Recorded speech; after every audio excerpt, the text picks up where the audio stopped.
Hello, everybody. How you doing? My name is Mickey. This is Mickey in the Middle, the quintessential show for Middle Americans, where all Middle Americans are welcome. Doesn't matter where you've been, doesn't matter where you're going, just matters that you're here right now. This is going to be a big show. I'm going to tell you right now, this one's going to go down in history. I'm probably going to make every single person watching mad.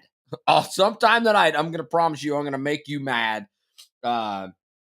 I am Mickey in the Middle. There's a reason I am Mickey in the Middle. Man, I've been thinking about this for a really long time. Oh my gosh, Roe versus Wade. Before we get into that, let's go ahead and do the Chat Olympics real quick. I got a couple of things. Carolyn Greg's Ledger continuing her winning streak. I'm telling you, she has been on an absolute roll. If she was in the College World Series of baseball right now, she'd be whooping everybody. She'd already be the World College World Series, College World Series winner. Congratulations. Welcome, Susie. Silver medal Susie Goebel back in the house right there. Then Mark Calcaterra with a big hi, Mickey, for bringing in the bronze. Just want to say thank you very much. I cannot tell you how much I appreciate everybody being here today. Thank you very much. This is going to be an interesting conversation.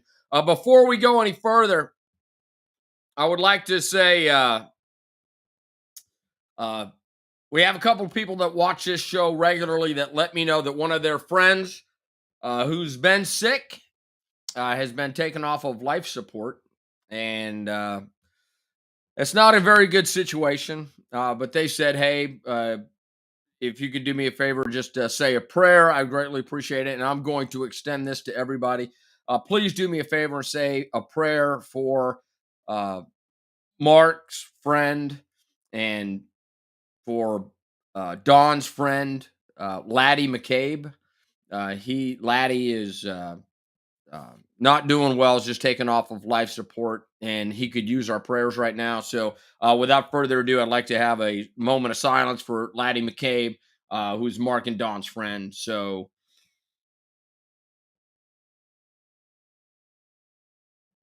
our thoughts and prayers are with you, Laddie. If you're watching, get better, dude. Make an astonishing recovery. Everything is possible with the good Lord watching over your shoulder. So we just said a prayer. Hopefully we will be able to lift you up, and hopefully we're going to be able to get you where you need to be.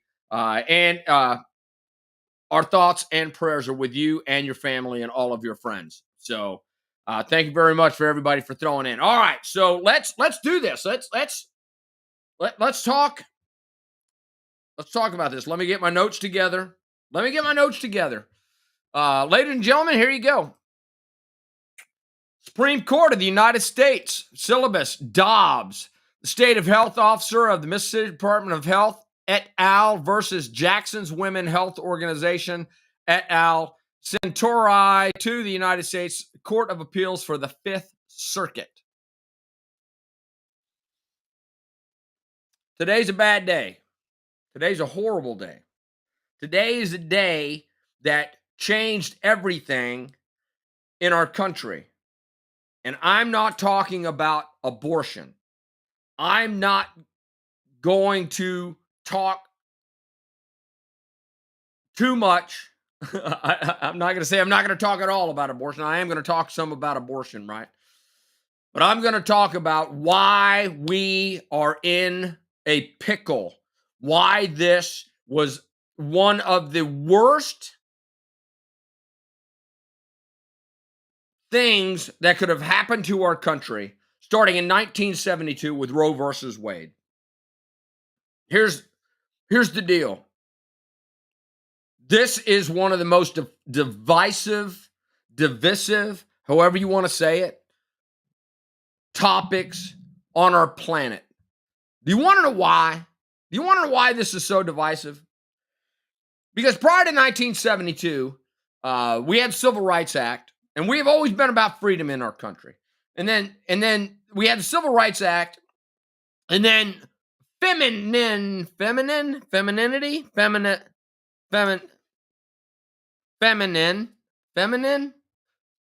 whoever, the people for women's rights back in the 1970s started burning their bras, and they were like, hey, freedom, we're going to let the puppies swing in the breeze. freedom rocks, women, equality. Let us go and do the things that we want to do. Let us get out of the kitchen. We're not here to be barefoot and pregnant. We are all about freedom. And everybody went, yeah, that sounds like a great idea. We are with you. And then Roe v. Wade got decided. And here's what the problem is. Here's what the problem is. It was wrongly decided because the Supreme Court at that time made an error in judgment, because I believe that they thought that they were empowering women and giving them freedom, when in all actuality, the decision was wrongly made. And when I say the decision was wrongly made, the decision by the Supreme Court of the United States of America is supposed to be, hey, is it with the Constitution? Is it with federal law? See, there's nothing in the Constitution that says anything about abortion. There's nothing in there that says anything about medical rights. There's nothing in the law at 1972 that said that women were allowed to have abortions. And a matter of fact, Congress has done a shitty job on this whole thing. Congress is like, whoa, we don't want to make any decisions, because if we make a decision on abortion, all of a sudden we're going to be able to be held accountable for those decisions. And I wrote down some of the other bad decisions that the Supreme Court has made. Other horrible Supreme Court decisions. Dred Scott versus Stanford. Scott was determined by the Supreme Court of the United States to not be a citizen and to have no rights afforded to him like citizens do, because they would thought that Dred Scott would then have the ability to go out and do all the things that he wanted to, like have meetings and have organizations and be able to have conversations, and be able to say whatever the hell he wants and own a gun and have constitutional rights. So Dred Scott is one of the most biggest abominations the Supreme Court ever did. Buck versus Bell. Forced sterilization of people that were not as smart as everybody else. They were like, hey, look here. If you're not smart, we can sterilize you, because we've already had 3 generations of idiots. Somebody on the Supreme Court actually said that. How about Korematsu versus the United States? The Japanese internment. When the Supreme Court allowed Japanese citizens to remain interred. Although somebody went, hey, man, you're violating our rights. We're Americans too. The Supreme Court went, too bad, you're Japanese. Plessy versus Ferguson. Oh, my Lord. If you don't know about Plessy, here's the thing about Plessy. Plessy said, hey, yeah, you're equal, but you're separate. And they went, what do you mean you're separate? Yeah, you can have your own water fountains. If you have a water fountain and I have a water fountain, that means that we're equal. You're black, and you can't. That means that if you have a toilet and I have a toilet, that means you get a toilet. We don't have to keep it up the way that you are. You want to see something, watch Hidden Figures, the movie Hidden Figures, if you want to see what separate but equal looks like, because that's what Plessy was basically saying. How about Bowers versus Hardwick? Right? You know what that is? That says that every sexual activity between LGBT people is illegal. That's right. And that's still on the books, right? So Bowers versus Hardwick. Half of these are still on the books because they haven't been challenged. Here's the problem. Here's the problem. Supreme Court should have never should have taken up Roe, but then that they did. And when they did, all of a sudden everybody went, okay, yeah, we're going to accept that. So the problem is, since 1972, which is 50 years ago or so, 72, 82, I don't know, 50 years of precedence. I think Roe was in 72. I don't know.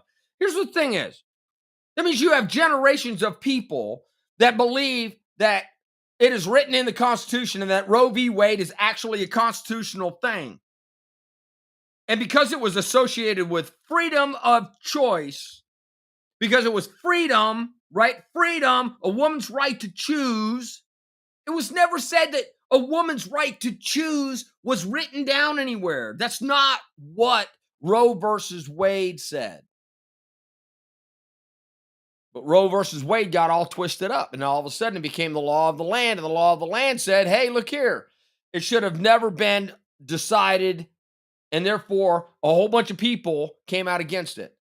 Now, here's what the problem is. Here's where the problem is. People couldn't be happy with Roe versus Wade that said that somebody's eligible to have the right of abortion in the first 6 weeks or first trimester.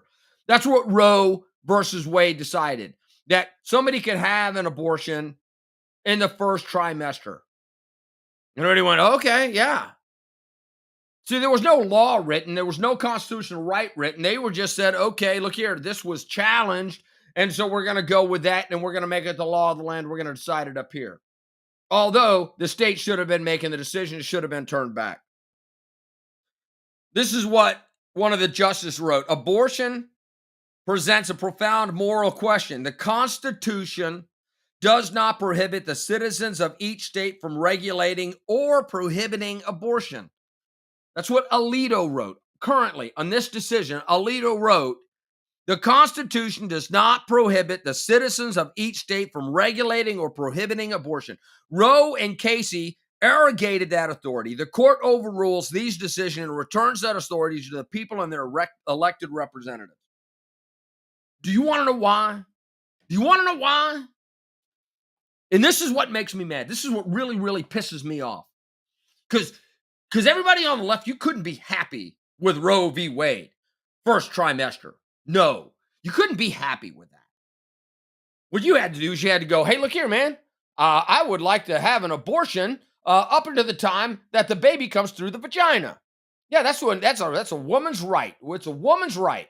Doesn't matter whether the baby feels pain, whether the baby gets dismembered. Doesn't matter whether the person having an abortion has the education about it. Doesn't matter whether it's a woman's right.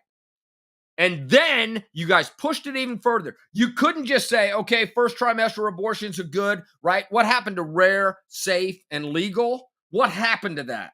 And don't worry, I'm getting to the conservative side here in just a second. What happened to safe, rare, and legal? You know what they decided in Pennsylvania? In Pennsylvania, they decided that if you have a baby, it's okay to put the baby on a shelf and have a discussion between a doctor and the mother about whether they're going to let the baby on the shelf live. That's a woman's right to choose. It's a healthcare issue for the mom. So after a baby is born, put it on a shelf, keep it comfortable, and then the doctor and the mom can have a decision. But no, yeah, you had to push it. Do you know why we're in this predicament right now? Do you know why they just flipped over this Mississippi law? Let me read it to you. Here it is right here. This is in the first paragraph of this Supreme Court of the United States decision. Mississippi's Gestational Age Act provides that, except in a medical emergency or in the case of a severe fetal abnormality, a person shall not intentionally or knowingly perform or induce an abortion of an unborn human if the probable gestation age of the unborn human has been determined to be greater than 15 weeks. And you know what? Jackson's Women Health Organization, abortion clinic, and one of its doctors challenged that in court. They challenged it in court. They just couldn't go, okay, abortion's in the first 15 weeks, which is 4 months. No, you want to be able to have it all the way up. That you want to be able to challenge that in court. And they want to be able to have, who knows how long, right? When the baby's 4, when the baby's 5. No, they couldn't let it go. They could not let it go. They had to go and challenge the law. Just like putting the baby on a shelf in Pennsylvania. Oh, no, 4 weeks isn't good enough for us. We don't want a woman to choose. We want a woman to choose, and they had to go and push it. So when they pushed it, they flipped it. They pushed it so hard that they flipped the boat over. And now it goes back to the states. You know what happened here in Arkansas? Today they had a ceremony. That's right. Let's talk about this. Oh, doggone it. This right here, Attorney General Leslie Rutledge signed certificate prohibiting abortion in the state of Arkansas. This right here is the governor, Asa Hutchinson. This right here is Leslie Rutledge. How about that? In a small room on the second floor of the tower building, police escorts accompanied press and dignitaries up an elevator to a press conference certifying prohibition. Guess what? They had little invitations and everything. The mood was jovial. In a historic day, Attorney General Leslie Rutledge said this was a wrongly decided decision. Roe was wrong on that day, had been wrong for every day since. She's taking a victory lap. Here's what the thing is. You know what the rule now is in Arkansas? They had a trigger rule, and Leslie Rutledge and the governor just signed a statement saying that the only reason that somebody can get an abortion in the state of Arkansas is if the mother is in danger. There's no exception for rape. There's no exception for incest. There's no exception for any other medical procedure. Only if the mother's life is endangered. You know what caused that? You know what caused this? Is an overreaction to Roe versus Wade. A whole bunch of people went in there and said, hey, man, if Roe v. Wade ever gets turned over, what are we going to do? Well, we're going to stop abortions. You want to know why? Because we're in the heart of the Bible Belt. And that's what the people want. So all of the legislators went up there and they got this huge thing together and they voted and it was passed in the legislature, and they did not think about all of the other circumstances where an abortion might be necessary. I don't know, rape. You get raped. I'm sorry, you got raped. Yeah, you got raped. We could probably do something about that in the first couple of days. I don't know. Take a pill, have an abortion, do something. Incest. Yeah, don't worry whether your uncle or your dad or whatever raped you or anything else. There's no exception to that. There's no exception for ectopic pregnancies. There's no exceptions for anything. Oh, speaking of ectopic pregnancies, my wife had an ectopic pregnancy. You know what they did? They went in and they gave her half a hysterectomy. They didn't call it an abortion, but we had to sacrifice that baby. And they were like, well, you can survive an ectopic pregnancy. If the life of the mother is not in danger, does that still count? I don't know.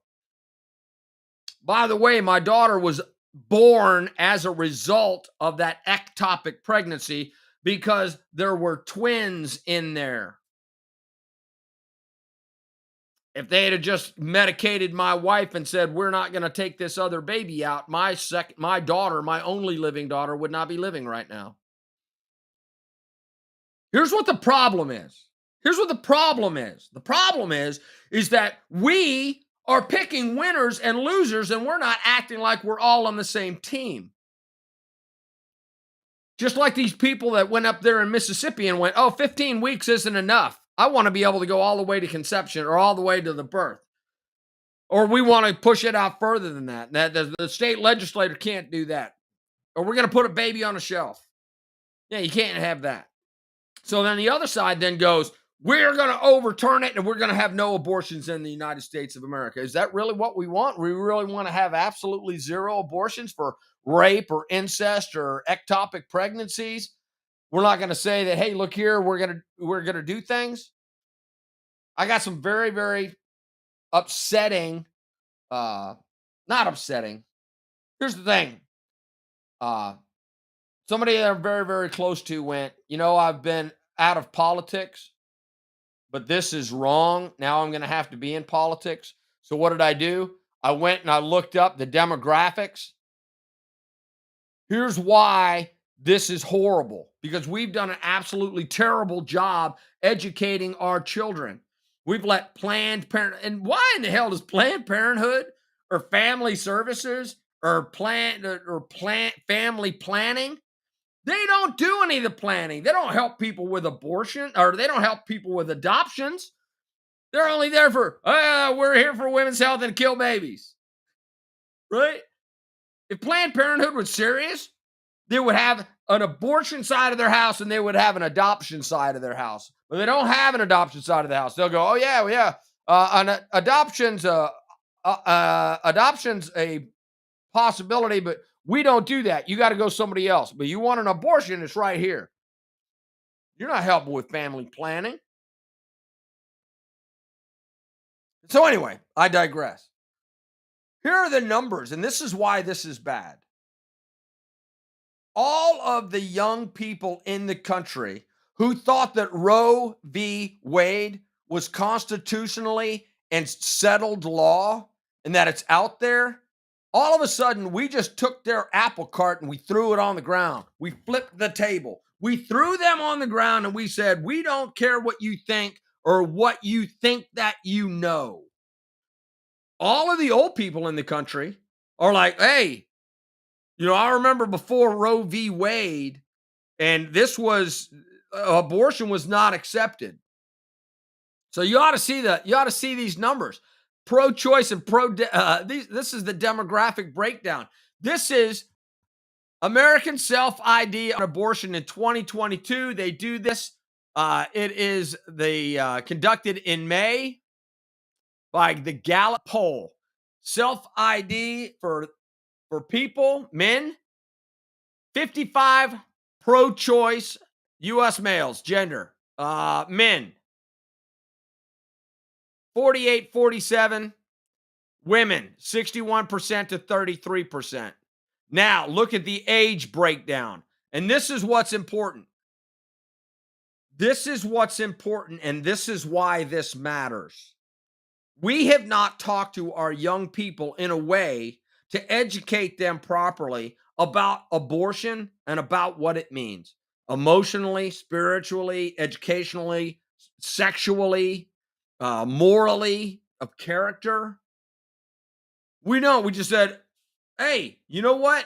You got a couple of options. Number one option to you, if you get pregnant and you don't want to have a baby, is abortion. That's the go-to. How in the world did we get to a world that the go-to option for all young women is abortion? Now, I know that a lot of people have talked to their kids. I know a lot of people have had these conversations with their children. But the simple fact of the matter is that is the go-to attitude of the people of the United States of America. And when young people contacted me today, they were like, what the hell just happened? Why did the court do this? Here's the problem. The court didn't do this. The court didn't do this. The court doesn't make up rules. The court doesn't say one day, the court doesn't go, hey, you know what? Let's talk about Casey. Let's talk about Roe v. Wade. Let's talk about Dred Scott. They don't do that. The way that the court system in the United States works is somebody has to ask a question about a law, right? Hey, did that person kill somebody? I think so. All right, let's go take it to a judge and make sure that person killed somebody. And that's what a judge does. In this case, somebody asked a question. Hey, look here. In Mississippi, these people, they made a law that says that you're not allowed to have an abortion after 15 weeks. We think that's bullshit. So we're going to ask the court we're going to take them to court and tell them that they're wrong. And the court said, hey, they're wrong. And then it was appealed. And then it was appealed again and appealed. And then it ended up in Supreme Court. See, the Supreme Court does not answer any questions that they are not asked in a lower court. They didn't just pick this out of the air. It had to go through a state court. Then it had to go through the lower courts. And then it had to go through the circuit courts. In every single case, it had to be appealed to a higher court system until eventually it goes and somebody sends a brief to the Supreme Court of the United States, and the Supreme Court of the United States looks at it and says, you know what?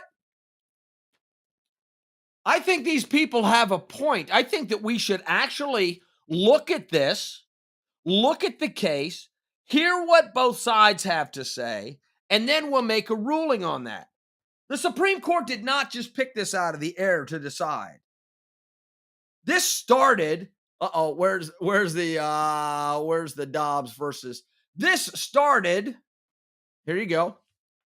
This started, it was argued 1 December of 2021.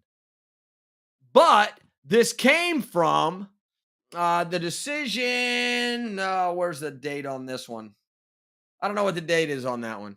But anyway, December 1st, 2021 was when it was argued. So 7 months ago, before the world came to a screeching halt because of all the crap that we got going on. I got a call today. It's like, why was this decided now when we have a baby? Why are you going to force young women to have babies in the state of Arkansas when there's a formula shortage, when there's a global warming thing going on, when gas is at an all-time high and women are having problems just transporting themselves?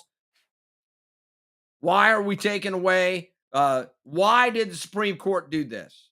Well, Supreme Court just said, "Hey, look here.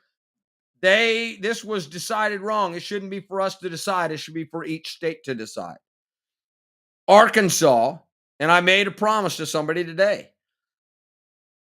that I'm going to work on the law in Arkansas because the law in Arkansas is too narrow in scope. Life of the mother is one thing, but rape, incest, medical processes or procedures, those all need to be addressed, in my opinion. But this is definitely an overreaction on both sides because this is not a victory. This is taking our country and throwing it into turmoil. And we have to gently explain our thought processes to the other side rather than gloating, "Hey, we won. We won. Yay, we're saving all the babies." Yeah, saving babies is great. Scaring the hell out of an entire generation, because look at these numbers. Look at these numbers. 18 to 29. 71% of the people that are 18 to 29 are pro-choice. 26 are pro-life. 3% have no opinion. 30 to 49, 60% are pro-choice. 34% are pro-life. Here is where it gets interesting because right here, pro-choice 50 to 64, pro-choice is very, very low in the age group of 50 to 64 or 46. And when you look at the older generation versus the younger generation, this is exactly how the younger generation was brought up inside of this society. So now they're madder than hell that what they thought was a right and what they thought was a woman's right to choose and health care. The sleeping giant has just been woken. It's not going to matter in California. It's not going to matter in New York. It's not going to matter in New Jersey or every other state like Washington or Oregon where it's unlimited abortion, all the abortion you can possibly stand. However, in the state of Arkansas, in Mississippi, Texas, Alabama, Missouri, all these states that have these laws that have been triggered and now are taking away a perceived right. We have got to get along. We cannot gloat in this situation. We have to have sympathy. We have to have conversations. We have to come up with a reasonable expectation that our young people are going to be heard and that our young people are going to be helped through this. This is not about a victory lap. This is not about gloating. This is the time where we get serious and discuss women's health and the way that we view women's health in the era of contraception, where we have the idea that in America, in the United States of America, everybody's religious view is different. This is a morality question. Does this fall into the church? Is this viewed as murder? Are we going to drive people away from the church? Are we going to be welcoming them to the church? Are we going to say, "Hey, let's work on this together"? Here's what I know I'm going to do. I'm going to go find myself a charity in the state of Arkansas that helps out pregnant women, that make sure that the young ladies and middle-aged ladies and the older ladies in Arkansas are taken care of, because we got to take care of the moms. We got to take care of the moms. A lot of people get abortions because of they're financially strapped. They can't afford it. They're too young. They don't have a good job. They're afraid it's going to ruin their life. Are we doing all we can to support the people that are now going to have babies because of the way that the law is now changed? We got to take care of them. Hey, everybody, how you doing? Oh, I am so sorry, dude. Mark, I'm sorry. I just saw the message about Laddie. Laddie passed away. Rest in peace, dude. Feminism. Thank you very much, Sydney Spillane. Damn, Skippy. Why aren't these young women on birth control? It's not hard to get. Well, here's what the thing is about birth control. Birth control doesn't Birth control is not always appropriate for some people. That's a great question, Lane. Birth control is available. However, some people can't take birth control due to other things that they've got going on physically. Number two, abstinence doesn't always work. Sometimes it's a heat of a moment thing. Number three, even with contraceptives, it's not 100% effective. Like condoms are only like 99% effective. That means for every 100 people that are doing it, one's getting pregnant, even if you're using a condom. Second thing is, it's a raging hormone adjusting machine. And although we would love everybody to be on, everybody to not get pregnant, listen, I can't direct or tell somebody whether I can't tell anybody because of freedom. I can't tell anybody because of freedom. You know what the other thing is? We've got an entire generation of people out there that have expectations of their government, and they're associating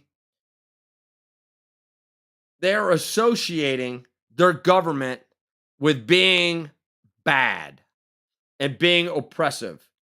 And we're making them fight,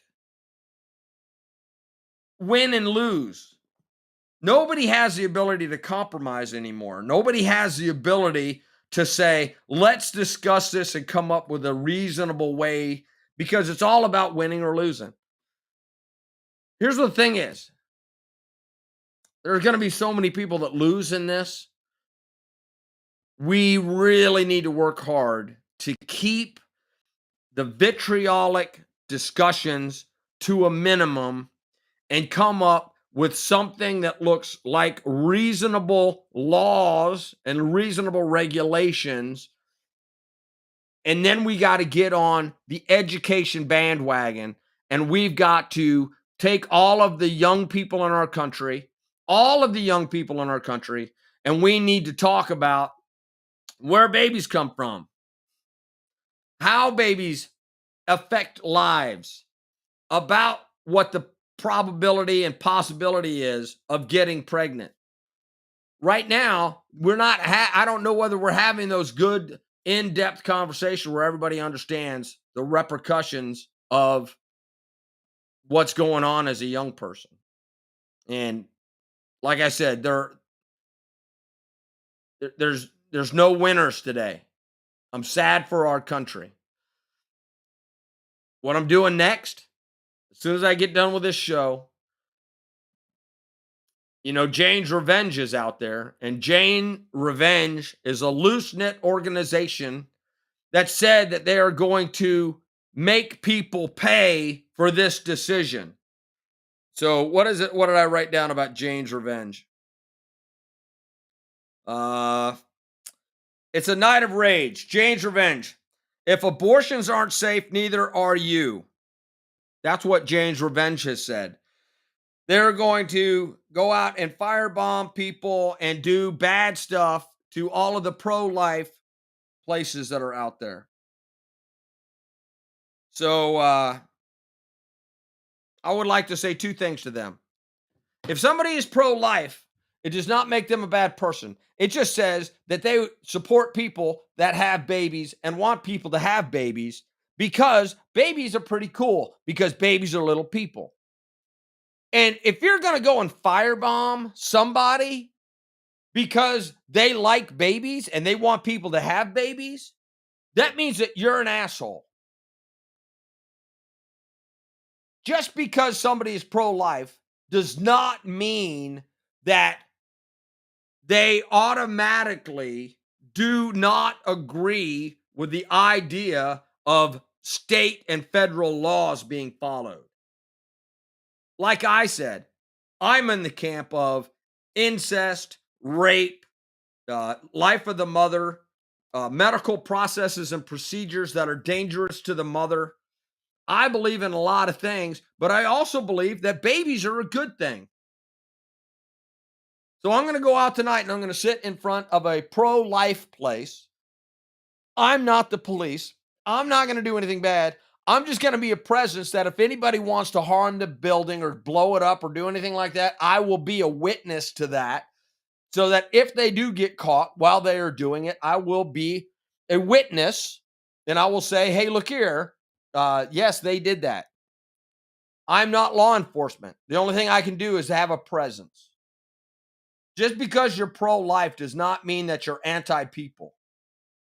Just because you're pro-life does not mean that you don't understand what is going on. But to say that because you're pro-life, you need to be punished, or because you're pro-life, you need to be punched in the mouth, or because you are pro-life, you are the enemy, I would like you to think about the logic of that. You don't want people to have abortions. No, I don't. I want people to not get pregnant unless they plan on getting pregnant. That's not going to happen. I want people to have a lot of love in this world. I want people to be understanding. I want people to all get on the same page. We're not that far apart. We don't believe that life should just be thrown away. Nobody believes that. God, I hope not. So, anyway, I got to go. If anybody's looking for me, call me on my phone. You guys all be good. Remember, Mickey in the middle, 9 p.m. Central, Monday through Friday is Friday. I'm going to be off this weekend. Monday through Friday, 9 p.m. Central, right here, wherever I am, right there, wherever you are. Remember to like, share, hit the notification bell. Think. I love you guys. Thank you very much for your comment. Lord, take care of Laddie. I greatly appreciate the fact that you all prayed with me for a second for Laddie, and rest in peace, dude. And without further ado, good night, small one. I love you. See you later. Oh, where's the video? There it is. See ya. Good night.